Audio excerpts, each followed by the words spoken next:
Hello, my name is Julia Travostino, and I am working with Melissa Feller. We will be presenting our innovation pitch proposing an informative learning disability website for children. First, we must begin with some problems existing in the system. There is a clear lack of comprehensive resources designed for children, which makes this project fairly unique. There is no information written primarily for children with learning disabilities to inform them on their disabilities. Vacuums of resource such as these illustrate systemic ableism. Adults do not see children with disabilities as able to understand themselves and conduct independent research. Instead, caretakers and other stakeholders are centered because society more easily empathizes with them. This leads to the active decentering of children with disabilities. Because there are no resources, many additional problems arise. There are limited supports for children to build specifically their self advocacy skills. Students' ability to define and achieve goals based on knowing themselves is really critical for a successful transition beyond K 12 schooling. And after high school, students with learning disabilities need to feel comfortable disclosing their disability and advocating for appropriate accommodations. And research has shown that students who are prepared to participate actively in transition planning experience positive post secondary outcomes. There are some key systems level barriers. Students currently lack opportunities to explicitly build their self awareness or learn directly about self advocacy. Currently, there are no mandates that require students to receive this type of training as part of the IEP process until they formally become stakeholders during transition planning, often at the end of high school. And this doesn't afford students time to build an awareness of their learning disability, its scope, and in what ways strategies and accommodations are most beneficial. And research has shown that many students at the end of high school don't consider themselves to have a learning disability, even when they have ongoing challenges associated with their previously identified disability. And students attending transition meetings are often not active participants. Barriers cited include lack of ample time for students to respond to questions about their interests and goals, and even a tendency for adults to talk about or over students as if they weren't present in the meeting.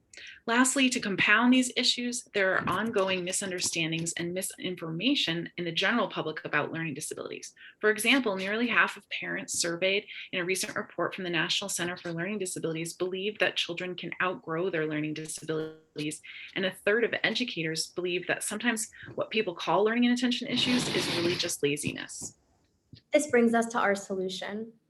Our proposed solution is a website that frames disability through an empowering framework. It will provide healthy and honest depictions of what learning disabilities are and will include pages explaining different learning disabilities in a manner that is accessible for children and their families. The user interface will be designed with access as a main priority and will include recordings, videos, graphics, and text. This resource will combat a lack of communication between stakeholders, especially children as stakeholders. Empowered with more information, parents and children can participate in key conversations within the care network in a more timely, effective manner.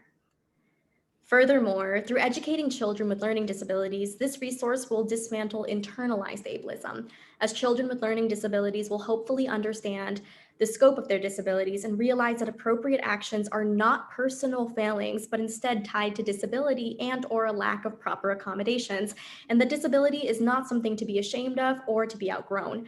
Additionally, instead of being thrown into advocacy at age 16, students will have deeper understandings of their disabilities and of which accommodations might be most helpful. Because this project is ambitious in its breadth, since it considers all learning disabilities, we would outsource assistance from an existing organization such as Understood to help with the construction of this resource. With regard to implementation, we envision pairing this web resource with the introduction of policy that mandates a more explicit focus on the development of self-awareness and self-advocacy skills for students with learning disabilities as part of their IEP process.